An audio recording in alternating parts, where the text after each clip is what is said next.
সম্মানিত নেতৃবৃন্দ,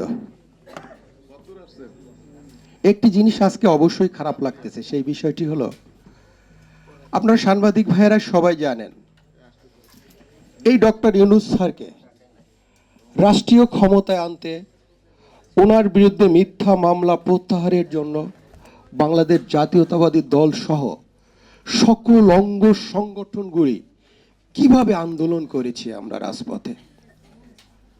উনি হাজিরা দিতেন কোর্টে, ওখানেও আমরা উপস্থিত হতাম। আমি ইব্রাহিম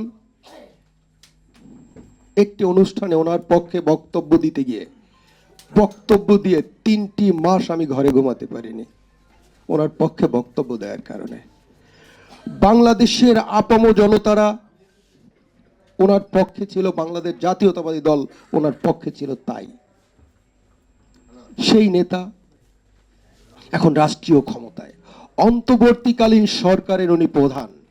কিন্তু দুঃখজনক হলেও সত্য, বিএনপির চেয়ারপারসন যার নেতৃত্বে আন্দোলন হয়েছে, উনি অন্তর্বর্তীকালীন সরকারের এখন প্রধান।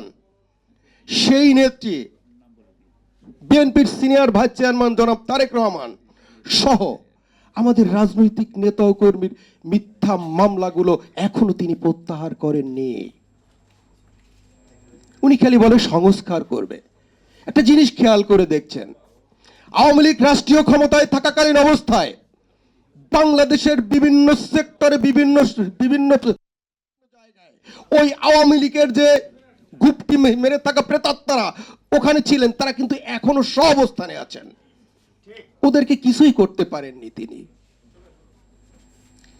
আপনি দেখেন বাংলাদেশে হাজার হাজার নয়, লক্ষ লক্ষ বিএনপির নেতা ও কর্মী মিথ্যা মামলায় ভুগছেন, একটা মামলাও কারো প্রত্যাহার করা হয়নি। কিন্তু উনি কি করছেন? উনি ওনার মতো কাজ চালিয়ে যাচ্ছেন।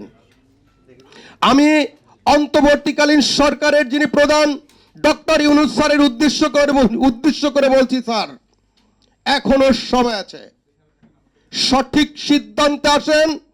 আমাদের বিএনপির চেয়ারপারসন দেশনেত্রী Begum Khaleda Zia, BNP senior vice chairman জনাব তারেক রহমান সহ সকল নেতা ও কর্মীর মিথ্যা মামলা প্রত্যাহার করেন, প্রত্যাহারের রুল জারি করেন। যদি না করেন, বাংলাদেশের আমজনতা কিন্তু বেশি দিন অপেক্ষা করবে না, আর কয়েকটা দিন দেখে রাজপথে নেমে যাবে। রাজপথে নামলে আপনি কিন্তু আপনার ক্ষমতার মসনদ ছেড়ে ওই হাসিনার মতো ভারত কিন্তু পালাতে হবে। সেই দিনটি কিন্তু অচিরেই কাছে। তাই আপনার প্রতি অনুরোধ, অচিরেই আমাদের বিএনপির চেয়ারপারসন দেশ নেত্রী বেগম খালেদা জিয়ার সহ সকল রাজনৈতিক নেতা ও কর্মীর মিথ্যা মামলা প্রত্যাহার করে আপনি নির্বাচনী রোডম্যাপ অচিরেই ঘোষণা করবেন। এই প্রত্যাশা রেখে আমি আমার সংক্ষিপ্ত বক্তব্য শেষ করছি। বাংলাদেশ জিন্দাবাদ। আসসালামু আলাইকুম।